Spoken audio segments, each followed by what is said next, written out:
al presentarse algo como tal. Es decir, el día no podía ser entendido sin la noche, la vida no podía ser entendida sin la muerte, ¿no?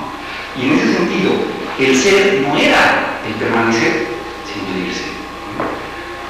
Lo que hace Platón es modificar esta dimensión ontológica y, de alguna manera, acercar el ámbito divino al ámbito mortal, ¿no? Y entonces, a partir de Platón, lo que tenemos es que lo que es lo que más permanece, ¿no? Es más lo más permanente, y por lo tanto, lo atemporal es lo que es menos, ¿no? Esta dimensión que inicia con Platón y que Heidegger va a llamar metafísica es lo que ha dominado la tradición filosófica occidental, ¿no? Es decir, la tradición filosófica occidental se ha movido en una adquisición entre ser y tiempo. El ser no puede ser temporal, el tiempo no puede ser. La imagen de Platón, la fundamentación de Platón de la dimensión ideal y la dimensión de la osía aristotélica confirman de alguna manera eso, ¿no? En el ámbito de la osía y el ámbito de las ideas no puede corresponder a la temporal. Y a la vez el tiempo, en el sentido de venir, no puede ser. La estructura temporal tridimensional que nos movemos señala eso. El pasado ya no es, el futuro aún no es, y el presente es, pero no puede retenerse en ese barco. Entonces, de alguna manera, el tiempo no es, ¿no? Bueno, entonces esa cuestión va a ser determinante porque finalmente esa I del título confunde. En otro texto que hay que señala, fue un error ponerle I, ¿no?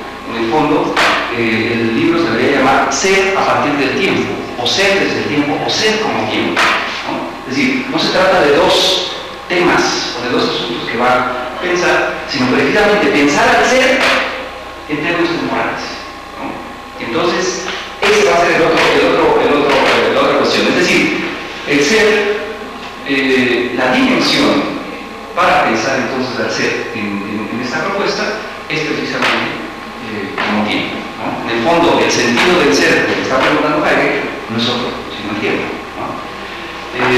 Entonces, bueno, tenemos a partir de esto, a partir de este punto de partida, a partir de esta estructura que descubre en el ser humano como ser en el mundo, y a la vez el carácter temporal que lo determina, ¿no?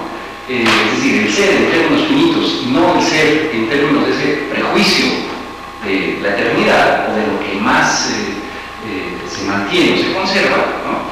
A partir de ello, entonces, Heidegger propone llevar a cabo una analítica, ¿no? Es decir, un análisis de ente que tiene como punto de partida esta estructura, ¿no?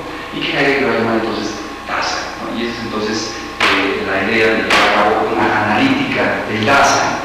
No se trata, en sentido estricto, de una antropología, es decir, no se trata de que Heidegger agote las posibilidades del ser humano en esa analítica de Dasein, ¿no?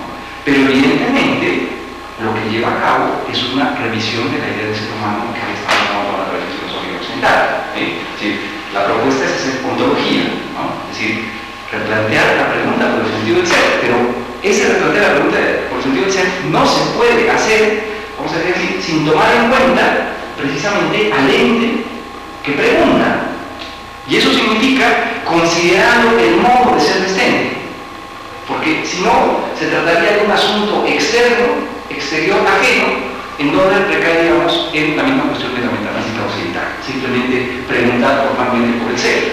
Aquí lo que se trata es, en este replanteamiento, tomárselo en serio, replantear la pregunta por el sentido del ser, y eso significa entonces a la vez considerar al que pregunta, y eso también es un carácter fenomenológico de la intención husserliana, ¿no?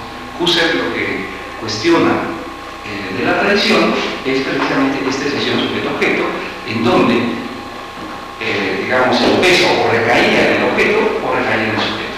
Es decir, nos movemos en un realismo ingenuo, en donde todas las determinaciones se le daban al objeto, o todo era constituido por la subjetividad, ¿no? Subjetividad secundaria. Lo que señala Husserl es que no, el asunto es previo, precisamente esta dimensión de la intencionalidad lo que señala es que siempre hay un correlato en todas las vivencias en las que nos movemos. ¿Sí? Es decir, la vida no es otra cosa sino la cadena de vivencias. ¿Y qué significa eso? Bueno, son vivencias intencionales, es decir, están dirigidas a algo. Si yo veo algo. Si pienso algo. Si deseo algo. Si imagino algo. Por lo tanto, no hay una objetualidad neutral, ni tampoco una subjetividad vacía. ¿Sí? Pero esto no significa volver a Kant, sino, señala Husserl, lo que hay es una sola cosa. Es decir, hay la vivencia de algo. Si veo la silla, es decir, no existe la silla aislada, ni tampoco existe mi ver sin un objeto. No es que primero esté una subjetividad vacía que después se relacione con un objeto, ni tampoco un objeto que esté esperando a una subjetividad que lo tome en cuenta, sino que lo que hay es una sola cosa y es la vivencia de algo. Bueno, en ese sentido, el preguntar por el sentido del ser que está señalando aquí Caio, la pregunta por el sentido del ser, necesariamente debe tomar en cuenta al que pregunta. Es decir, no puede estar separado, vamos a decir así, la idea de ser, porque sería nuevamente un prejuicio. Es decir, sería un presupuesto que el ser estuviese por ahí y que lo vamos a buscar, ¿no? Sino que precisamente la vivencia, vamos a decir así, del ser tendría que estar dada ya en el preguntar mismo. ¿Eh? ¿Qué significa preguntar? ¿Cuándo preguntamos? Yo estoy hablando mucho ahora con ustedes. ¿Cuándo preguntamos? Los que ya han escuchado esto ya tienen ventaja. ¿Cuándo preguntamos? Cuando no se tiene certeza de los fenómenos que experimentamos. Esto ya es muy filosófico, ¿no? Certeza, fenómenos. Pero, ¿cuándo pregunta simplemente así? La gente normal, ¿cuándo pregunta? Cuando desconocemos algo. Cuando desconocemos algo, cuando sabemos, ¿no? Generalmente preguntamos con nosotros, ¿no? A veces hay preguntas retóricas, pero generalmente preguntamos cuando sabemos. Y eso significa, entonces, que de alguna manera en el preguntar hay, vamos a decir, es una falta, hay una ausencia, no hay una completud en el ámbito del saber. Si supiéramos, no preguntaríamos, digamos, ¿no? Entonces, hay precisamente una apertura, ¿no? Hay una apertura en el preguntar. Bueno, este punto de partida, digamos, de la posibilidad de preguntar, es lo que va a dar pie precisamente para señalar la posibilidad de apertura que tiene este ente que va a ser radicalmente diferente al menos también de las cosas. ¿Por qué? Porque precisamente no va a ser algo cerrado, ¿sí? Es decir, no es algo cerrado, no es algo que tenga un fundamento, no es algo que esté en sí, sino que quizás más bien consiste en un estar abierto, en un estar hacia afuera, en un ser excéntrico, es no tener centro, en un estar desfundado de alguna manera, en un quizás no tener fundamento.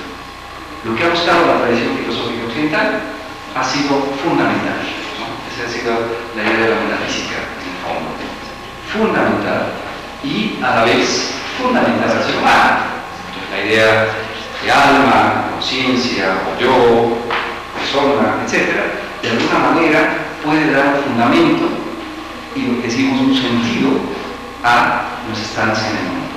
Bueno, pues Heidegger es radical en ese sentido, al señalar quizás esos han sido meros prejuicios de la tradición metafísica occidental y quizás tenemos que enfrentarnos al hecho de que este ente está precisamente sin fundamento, que no es un ente cerrado, que está siempre abierto, que está siempre fuera de sí, etc., ¿no? Y eso señala precisamente el preguntar. El preguntar no es una cuestión, es decir, así anexa, sino lo que señala precisamente el modo de ser de este ente, ¿no? El preguntar es un modo en el que se expresa precisamente el modo de ser destente que Heidegger va a llamar Dasein. Por eso entonces utiliza este término Dasein para indicar la palabra en sentido normal. La gente normal, los alemanes normales, entienden Dasein como sinónimo de existencia